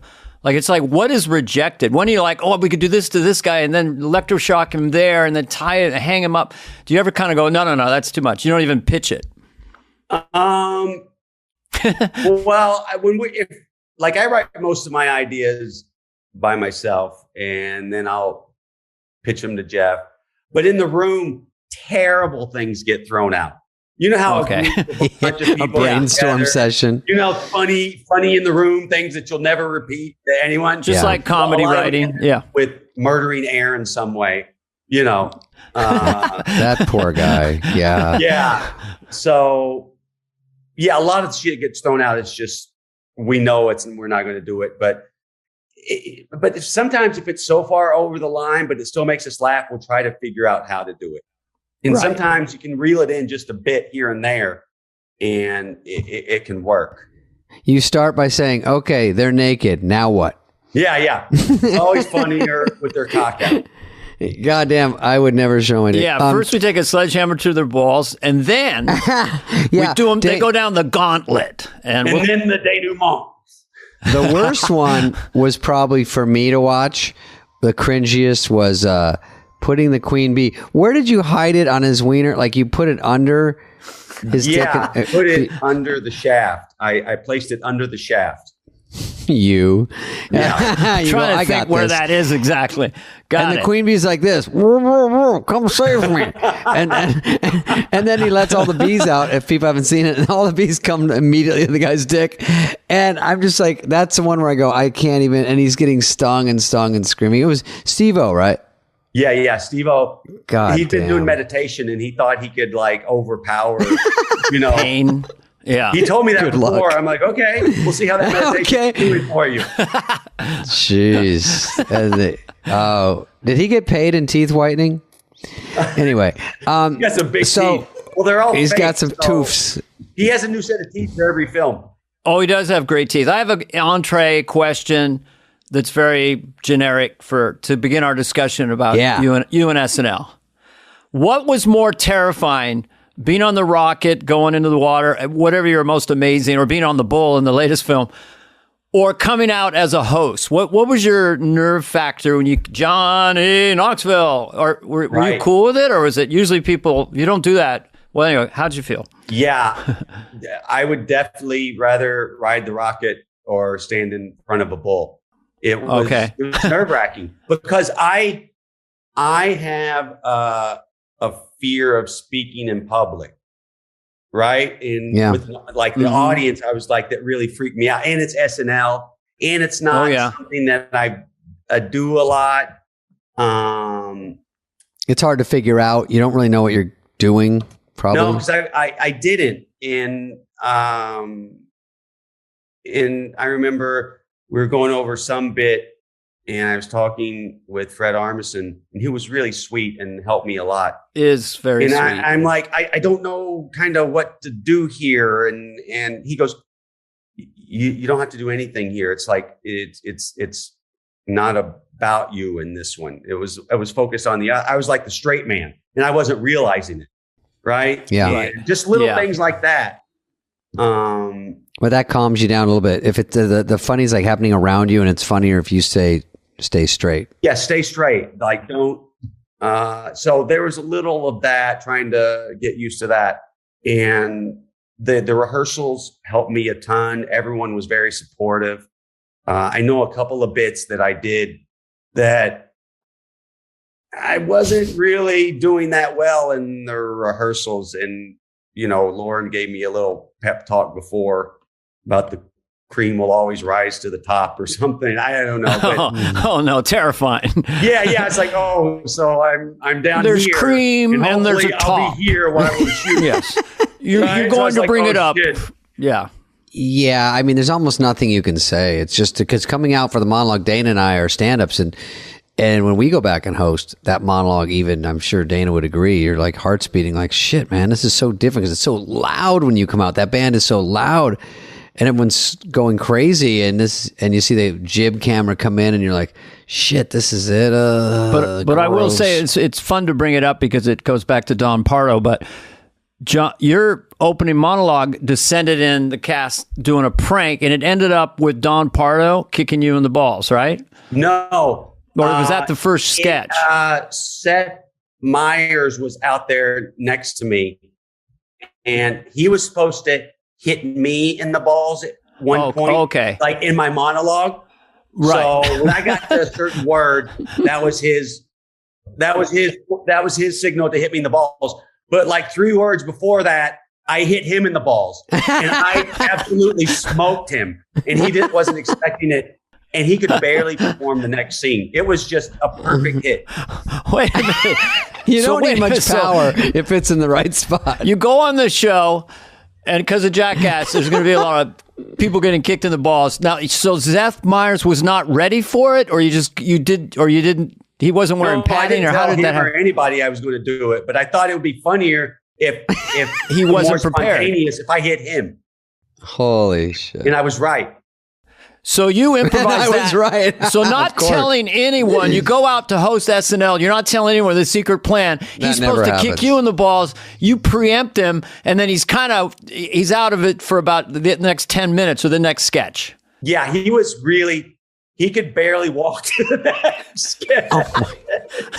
Oh my God. I've done it. You've ever been looking for your keys, you go where, and you tap your nut wrong and you just drop to the ground and go, call work. Right. It was. I'm going to wear a cup. We're going to have dinner someday, but I'm going to wear a steel cup. You guys are safe. You guys are safe. We're safe. Okay. Yeah.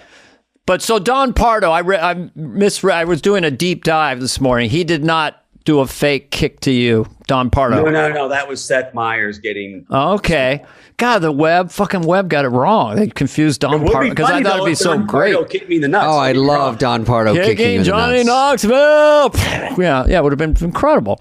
Was it a knee or was it just a hand tap? It was the back of my hand in full. Like I could feel the outline of his cock and balls on the back of my hand. It was a perfect shot. I don't want to brag, but it was a perfect shot. So, do you mind to go into more detail? Like, what did you, what you felt in the that was kind of he's being a little evasive to the left as I struck him. Yeah. Did you hurt your hand at all? Was he semi-erect, just being excited to be out on the show, or no? But there was probably some swelling afterwards. Okay, that's good. Right, well, now, Johnny, you're a professional too, because in the movie and the show, sometimes you just have to get someone.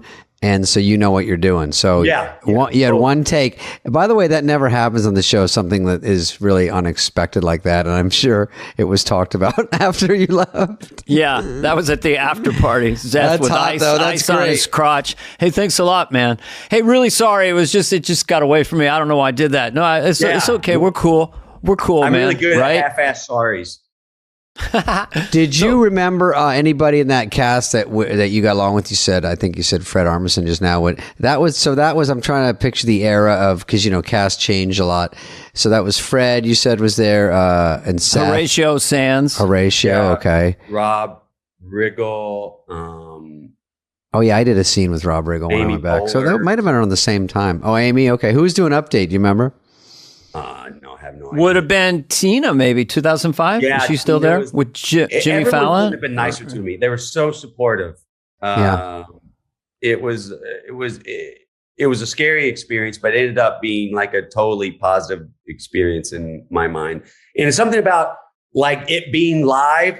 It's just like getting in the bull ring. It's like, okay, this is what I'm doing today, and you just, the train's going by and you jump on it. Yeah. And then you're off. It goes by really fast. That I cognized it, in my mind. Yeah. And when you host it, just for our listeners, flies on the wall, once the show starts and you're the host, they take you, like they grab you, like after a sketch, if you have a quick change or to get ready to go, they kind of, you're on autopilot in that sense. There's nothing else you can do. And how did you handle the cue cards? Were you okay with it? Did you try to fake it, or did you have a technique? No, they said read off the cue cards, and I totally said, agree. You guys do this more than me, so I'm going to read off the cue cards. Once you pick an eye line and stay with it, it's less disturbing than going to the person, to the card, back to the person. Yeah, especially in a over the shoulder shot. So I may have made that mistake once or twice, going off cards and looking at the person, because you kind of want to make a connection with them, but it honestly looks better, like they tell you, just read off the cards. Yeah, Phil Hartman had a great technique. Sorry, David, because you have 3 sets of cards if it's 2 people talking. So Phil would kind of pretend to sort of look away. He'd look behind himself just for a second, casually, to get the line over his shoulder and then come back at you with it. There was a lot of technique when you're a cast member to not get caught. Yeah. You But could drink it host, up when they're talking and then come back because they won't be on you. Sometimes I think the host is always in black, but you have to have different colors for the people at home so everyone knows who's talking. And sometimes right before a scene, I'm like, Sandler, are you green or blue? And because I don't know what does my guy say? Because I'm a professional actor. I think I was red for all 7 years. Oh, sometimes you can request, and they go, "Oh, you like to be this," and then there's seniority. I always knew it was John Lovitz's card because each letter he only had one letter on each card. Because Mr. Magoo was doing the best he could. Farley had these Johnny's glasses. Lovitz is like the Aaron McGee of SNL. Yeah. Yes. Are you jealous? I'm funny. Because I once told John, you're funny naturally. You don't have to try. Really? There's a lot of thought behind it. When did you turn to Mae West, motherfucker? I don't know. Are you happy to see me? Acting. Or is it acting? But no, he's the funniest. John. Yeah, go ahead, David. Yeah, I was saying that Farley wears glasses just like yours, Johnny, and he would go on Update and he'd squint so much. We gave him so much shit that we go, just wear glasses. Nobody gives a shit. And then he'd wear glasses and squint for no reason. We're like, are you just used to squinting? Do you know what squinting is or what it's for? But David, I don't know about squinting. So when we'll get into some basics. Now just bear with us, Johnny, because I'm older. You do. Is you doing before you got offered SNL, you were doing some form of Jackass. Was you getting electrocuted in the nards? Is that what was it? Your first bit? That's the first bit I saw. You're standing against a wall and someone's hitting you with a stun gun or something? Yeah, I did an article for Big Brother. It started as an article where I was going to test self-defense equipment on myself. Pepper spray, stun gun, taser gun, and I was going to shoot myself in the chest with a 38 while wearing a bulletproof vest. And Jesus. Jeff Tremaine, who ended up directing Jackass, said, well, you should also film it too. And we'll put it in the skateboard video. Smartest thing that's ever happened. Yeah. Smartest thing. Yeah. So that was your audition tape? Yeah. No, I guess it ended up being. There were different factions that came together, and it's a story. It's a long process, right? Where you do that, and then you do it a little more, and then it catches on, so you do some more, and then that ultimately gets to Lauren's desk or somebody. We did a couple of skateboard videos, right, where I was doing it was a skateboarding magazine, and I'd known Jeff a while and wanted to write for the magazine, but I didn't skateboard. But I found my way in by doing stuff in the videos and writing about, like participatory journalism type of thing. Mm-hmm. And then Jeff and I talked and we wanted to do a show. And he goes, I went to school with Spike Jonze. Let's see if he wants to be a part of it. And Spike came on board, and we had the footage from the skateboard videos, right? And we cut a little 10-minute tape. And we took it out and shopped it around, and MTV and Comedy Central showed a lot of interest. And at that time, it got to SNL, got to Lauren, the tape that we made. And I met him at the Polo Lounge at Beverly Hills Hotel. Hello. Which was surreal, right? I was just waiting tables 6 months before. a few months before, and now So you cleared a table by reflex at the You're polo with like the lounge, head of right? show business now. right, the president of show business. I'm sitting across from, and he's offering me 3 to 5 minutes each week to do what I do. Yeah, and it was surreal.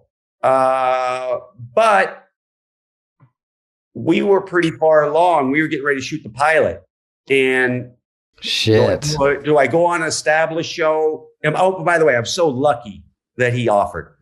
Do I go on an established show where I'm probably not going to have a lot of control over what we're doing? Or do I kind of bet on my friends and me and my friends? And I ultimately bet on me and my friends, and it could have been a disastrous move, but I felt like we kind of were on to something. And It's got to be hard to turn down Lauren. It's got to be tough because it's such a big deal. It was brutal. because it's so flattering. Yeah, it's such. You feel like an asshole. It's probably going to fail. What we're doing is probably going to fail, and I'm going to regret turning down Lorne Michaels. But and would you have been able to do what you do? Or I mean, there's some NBC standards, but was it you and your squad, or was it you? It was going to be me. And tough one. I wasn't going It's not as fun. Just be me. Yeah. So I don't have Jeff. I don't have Spike. Spike's great. Yeah, Spike has been he's instrumental to talented, all this, right? Just getting off the ground at the beginning, because Jeff and I are just two dopes. But you get Spike Jones involved, and it's like, oh, these two dopes might know something.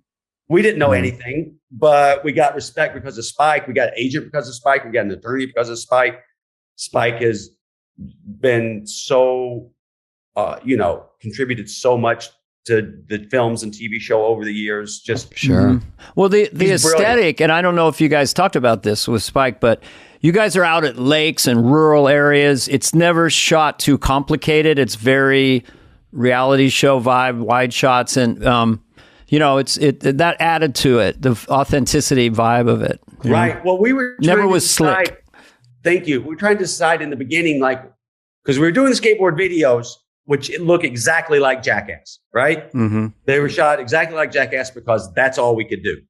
That's how we could shoot like this, because we knew how to do that.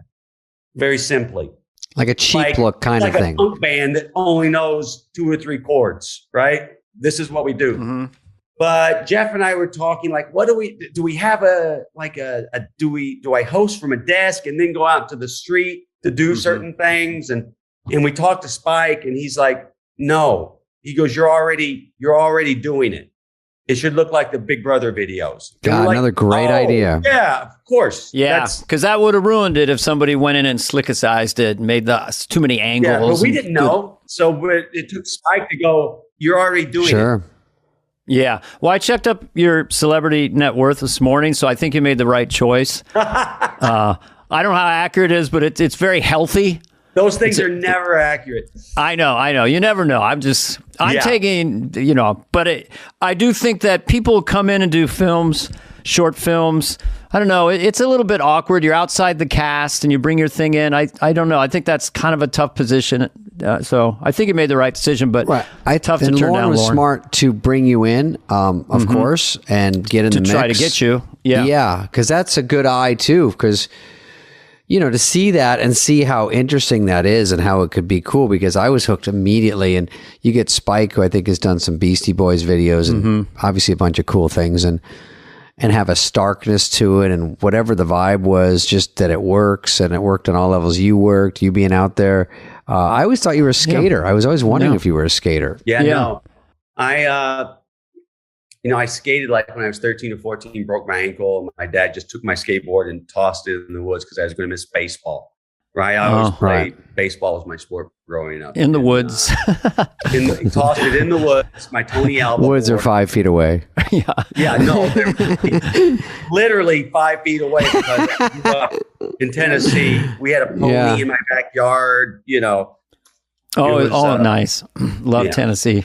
Love Nashville. By the way, I did talk to Lauren during that time. And I said, really, Johnny Who, Knoxville, what do you think? All the kids love it. It's sort of pranks. It's physical. And I think it'll be really good with like our young demographic. And Johnny seems like a really nice man, and we're going to like fucking bring him in. And I go, I don't know. He's heating up on MTV. Dana trusts me. He knows a good deal when he sees it. And then after you took MTV, he was really mad. No, I made that up. Sorry. We're gonna put honey on John Lovitz's nutsack and just let the bees go to town. Maybe add a skunk. It's up to him. Yeah, Lovitz is going to sit on a phallic-shaped child. We're gonna zap his nuts when they walk on the monologue. Two-year episode in 2005, and it's like happens to the best of us as far as what you can do comedically in this universe. In 2005, you had You Might Be a Gay Redneck If was one of your sketches. Oh, the Jeff Foxworthy thing. Yeah. Right? Could we do that now, or explain that, what that was? You might be a gay redneck if. You might be. That was one of the sketches that I had trouble with in rehearsrsals. Mm-hmm. I thought I was doing fine, but apparently my rhythm was off, was not good, and it took me. Did I do that sketch? Did that even make the show? As far as what I read, it did, but maybe it was only in dress. Were they asking you to do kind of a Jeff Foxworthy twang? Is that what the character they wanted? No problem. It's just I couldn't get the rhythm down, and it sounds moronic to say that, but it's comedy's stand-up's timing, and my timing I just couldn't grasp that. Sometimes it's embarrassing to admit, but. Well, it was your first time. It took me 80 shows to get my rhythm down on that fucker, so. Yeah. Go ahead, David. And when I did a Jeff Foxworthy once, and it was a combination of, you have the redneck, and then he's got the way that he does it, and I think they're trying to emulate that. And so I was doing the same thing, where like, do you go up at the end? Do you go down at the end? I was You Might Be the Ebola virus, and it was like, if people see you and run, there's a good chance you might be the Ebola virus.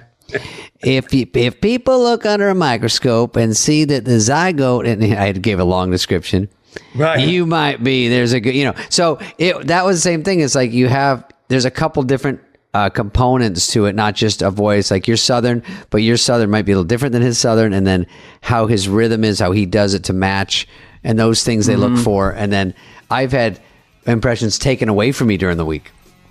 Sorry. That's rough. And they give it to Dana. I didn't mean to.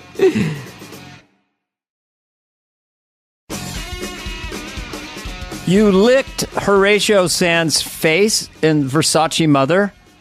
I don't remember that. I could. What's Versace Mother? Since then. This is Johnny's hosting gig from 35 years ago, and I'm asking him to tell me right now. No, I remember Dukes of Hazzard. I remember. I ran out to see that one. Dukes of Hazzard, I remember. He was in that movie. Yes. Well, you've had a pretty big film career, too. Yeah. There's been a lot of movies besides Jackass.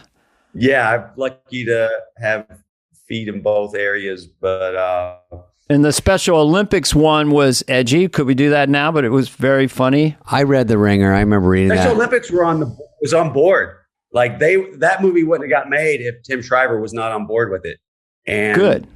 Yeah, so... I'm proud of that film. I stand by it. One of my son's favorites. He brought it up today. You know what? Yeah. I think, Johnny, I read that movie. I think what happened maybe, and you would know more, but maybe just on the surface, no one saw it or bothered to see any messages or anything nice about it. They just said, oh, you can't do that. Yeah, that's exactly what happened. Because if you watch it, it was sweet. And I mean, of course, we went for it as far as comedy goes, but you had to kind of samurai get the message out there. So I mean, I made so many great friends on that film, Eddie Barbanel, who was in John Taylor. They both appeared in Jackass 3. Two of the guys, Eddie Barbanel is like a Borscht Belt comic. He is so funny. When you do Jackass 3, do you audition these new people? What is that process like? we reached out to people we knew mostly, and the people, and we brought them in too. Jeff and I talked to them, brought each cast member in to talk to them, because at the end of the day, we have to get along with you. We have to like having you. Oh yeah. That's the biggest hurdle to get over. And then we did a 2-day test in December 2019. Spike Jonze, to his credit, it's like, we're older now. How's this going to look? Is this going to look sweaty? We not only need to test the new people, but we need to test the old guys to see how it looks. And so we did. Yeah. And that's how we tested the new cast. We just shot it like a film for 2 days. We did about 3 or 4 bits a day, and a lot made the film. So that's a hard part of it. Is a hard part of it, like, because you don't want people to submit. You don't want people getting hurt. You don't want any legal problems. And I'm sure people say they'd be good. They'll do anything for you. Like, they just want to be in it. They'll do anything, and you got to be careful of that. With those people, because it could look a little dark when someone comes like, we'll do anything. Suddenly there's something to fight against, right? Yeah. It's not as enjoyable to watch as a viewer. Like, if you watch the B thing with Steve-O and he's not howling and screaming and terrified, it's not as funny. If he's just standing there like it's a big deal, there goes the comedy. So that's we have the to human hire part. people who are very honest about their emotions. Yeah, and if you find something they don't like, then do that. Also, the heavyset guy that went down the ramp and flew and kept wiping out, he was tougher than I thought. He could do a lot of stuff. Yeah, he's very athletic, Zach. Zach Holmes. He's done some really gnarly stuff. And he's one of those guys that would have done anything Jeff and I asked. And that's a lot of responsibility to have over someone. And Jeff even took him aside one day. We were shooting somewhere, and there was like a 60-foot platform up there. It was unrelated to us. It was a big wooden platform, 60 feet off the ground. And Jeff's like, hey, Zach, I think for this next bit, we want you to jump off that platform. And, we'll put some... into a cup of piss. Yeah. We'll put some mattresses down. I could work there for you. Yeah. And he got so upset. He got so sad and scared because he's like, I'm going to do it. And I was at first I was going along with Jeff, trying to be, we need you to do that. But I saw that he was really going to do it, and I just walked away because I couldn't do that to him any longer. But he was definitely going to do it. And then finally we let him off the hook. Like, we're not going to ask you to fucking jump off something 60 foot high onto a mattress. Well, I just dove into cactuses. Yeah, he does. He does some of that stuff where you think it's too much. Flying into the cactus, I thought, could get in your eye. You just never know. I mean, when the guy that went down the slide and you covered his arms, you know what I mean, in the oil slide, and then he right. Yeah. Oh, Eric. You're and you could snap your head. I mean, my God, I go, you just get lucky. Like, everything's okay. Yeah, I was in the hospital while they filmed that. You were really right before after the bull. Yeah, and we had another bull bit to do that day. I was going to do 2 bull bits, but after they took me away in the ambulance, none of the guys, they're like, "Fuck you, we're not doing anything with the bull." It feels kind of like there's a rhythm to it. It's almost like sex. It's like there's anxiety and dread, then there's fear and pain, and then there's resolution and laughter and relief. Each set has the emotionality of these 3 quadrants. Are you and Spike aware of that when you're editing it? Like, this is how much anxiety and dread. Now we've set it up, and now we're going to show, you know what I mean? Because it really, really works on an emotional and funny level. Pacing has a lot to do with Jackass, because you don't want to put too many like gross bits in a row or too many big stunts in a row. You got to have, if you see something gnarly, or you got to have a little palate cleanser after that. Yeah. And then we space everything out, and we have to space the cast out. You don't want too much of this or that. Yeah. So pacing is something Jeff and I and Spike really focus on in the edit. Like, there's a little bit with just a little bit of dialogue more than a stunt. It's like might end in something small, but it is a little palate cleanser. I like that. I like also the guitar, the crunch of whatever is another genius. Just one more thing that makes it work. Yeah. Thank you. That song though, if you listen to it, it's so different once the lyrics kick in. it's just a beautiful, like wistful song once the lyrics kick in. But it sounds just like some hillbilly hoedown at the beginning. Yeah. But it's something different. The parts you use are high qual. Johnny, there's sorry, I was just No, I had a question for Dana. David, I'm just interested a little bit in just you being from Tennessee, and you have some manner about you that's very sort of country, and it's very polite and sincere. And I just wonder, just something about the culture of Tennessee. I'm the only Tennessee person I do is Al Gore, and when I do him, he's a very earnest and sincere man. We're going to do better because we have to with climate change. And so you have kind of this country. I'm not saying Dolly Parton, but there's a sincerity and likability about you. Anyway, I'm just observing as I've gotten to know you. Well, thank you. That's very kind. Yeah. Dolly grew up about 20 minutes from where I was. So, have you ever met her and hung out with her? This is how I have social anxiety sometimes, right? And so I was at Yamashiro's. Oh, yeah. Up on, in Los Angeles. It's, in LA. Yeah. It's a restaurant. Sushi. Yeah, it's a sushi place. And Dolly Parton walks out of the bathroom. And it was like 10 years ago. And I just froze. And I'm like, I didn't want, as much as I wanted to meet her, I didn't want to bother her because I'm sure people grab her. She walks out of the bathroom all the time and I just couldn't do it. So I froze up and I've regretted it ever since. Right. But I get real social anxiety sometimes. And so that was my Dolly. I do that too. People do that. I think that's a polite way to go. You sometimes kick yourself, but it is probably the most polite way to go. Is to let them be. Yeah, because you have it both ways. Huh? But if you saw her and she came up to you, it'd be fun. Like you know what I mean? Like I would drop. I would. Yeah.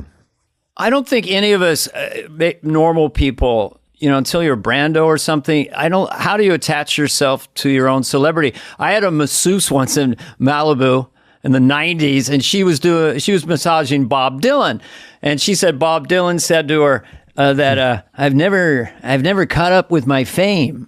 He's just Robert Zimmerman, and you're Johnny Knoxville, and so. But to me, you're just really famous, and of course you go talk to Dolly. But I get that. I don't ever think I'm a famous person. I have no connection to it at all. And my wife reminds me if I do. Yeah, Bob Dylan and his Zingers. I was born very far from my home, and I was just trying to get back home again. At the beginning of No Direction Home. Oh, yeah. Yeah, he doesn't quite do that. So I love his later stuff. I love when he does do banter with the audience, some of these bootleg concert films, and he does just the worst jokes. Hey, did you hear about the man who had 5 penises?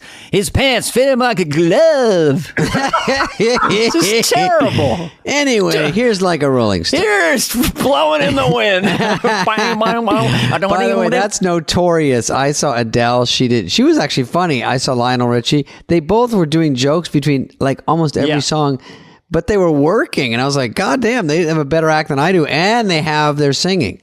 Yeah, so Dolly does jokes, and they're amazing. She has such great timing. Yeah, she's a charmer. She hosted SNL too, and this was probably 89 or something. She says, there's like a little boy lives about 10 miles away from me, and I think someday he's going to host SNL. I said, what's his name? It's Johnny Knoxville. I go, you don't sound like Dolly Parton. Yes. Did she say that? No, I made it up. Sorry. God, we ruined it. I was like, I can't. Dolly knows who I am. She for sure knows who you are. Who doesn't know who you are, Johnny? I mean, but my wife, when someone asked for my autograph, and my wife, who I've been with since 1950, she goes, "Oh, you're famous now." It was so epiphanal, like, yeah, you mean all famous people are just people? They're just somebody who got famous. He goes, oh, You're famous. Wow, you're famous. That's unbelievable. I go, thank you, dear. No, she's listening. You're like, I'm just a guy from Montana. I'm just kidding, sweetheart. Everyone is just someone from somewhere because they go, oh, I'm just from Arizona. I'm from Tennessee. But it's very rare that people are just born in Beverly Hills famous. You know, they're always coming here. Everyone's from somewhere, so they never quite believe it's happening. All right, we should let Johnny go. I think he's been a good sport. Johnny, really are you good. on a press junket? You got 5 hours lined up? No, or he's probably done. He's almost done. Have lunch. Yeah, I do NPR next. Oh, you do? Oh, they're exciting. They're exciting. Yeah. It's good. Get ready for bees and balls questions. Johnny Knoxville will be joining us next on Johnny, tell us again why you wear glasses. Why Anyway, get do ready you for the wear hard-hitting red flannels, Mr. Knoxville? Why the red flannel in the dark glasses? Can you I need show to know. the audience your penis? Can Just you for now a few proceed seconds. to the plastic punishment room where we will spray with things until you pass out? Hi, Could I'm fit NPR. my ring finger down your pee hole? Let's give it a shot. Probably good. Oh, that was a real I broke question. my penis once. I broke my penis once. Who trying to bike hasn't? a motorcycle, and I had the catheter for 3.5 years afterwards. It was with the catheter. Jeez, like did you this long, forget to take it and out? Like bigger than a number 2 pencil, and I'd have to jam that down the head of my penis Sick. until it hit my bladder. So you could probably get a AAA battery or your pinky in there. We'll see. But aren't Fucking you happy A. every day you wake up then and you kind of, maybe get some coffee. Oh, I don't have a pencil up my dick. God That's damn, what so a great good. day it No, is. but after you film a Jackass film, like for me, it's like I got to the end of the film and I'm like, I'm still walking. And Yeah. and I'm not even trying to make a joke. That's how, because Yeah. you go into it like not knowing how you're going to come out of it. And it's Yeah. such a relief that, okay, I'm still walking. I'm still, have control of my faculties semi. I can pee is without this your pouring it out of my mic drop? dick. Is this your last fight before the Thriller in Manila? Or is this you don't know yet? Well, I think we could do another one, but if so, I would step back and try to and sit next to Jeff behind the camera because I can't, like, I've unfortunately seen my last, got in with my last bull. I think do that. if you're out there laughing with everybody, I think it's okay. I think if you're still part of it and you're laughing and you're setting people up, I think as long as you're in the mix. I would love to volunteer to be suspended by a 300-foot crane.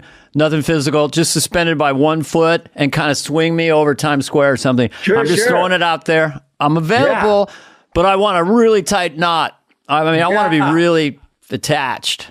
I'll do a show with you for ABC Family called Jackass Juniors, and we have little kids and we just push them into trains and walls and stuff. We thought about, that. It was just like, it's like you think about it, it's like, oh, that's a terrible idea. But it's funny. We're going to call it Ass Jack. I have a show called Ass Jack where no one gets hurt and they just have lunch. It's a talk. Anyway, it doesn't matter. I'll dinner pitch with like, All right. yeah, it's called Ask Jack's Delight. It doesn't matter now. My agent will contact your people. Anyway, Johnny Knoxville, loved hanging out with you. You're a great guy. You're always nice, quiet in person, nice dude. Out when I see you, very cool. And thanks for coming on. It's a pleasure. I really sincerely appreciate you having me on.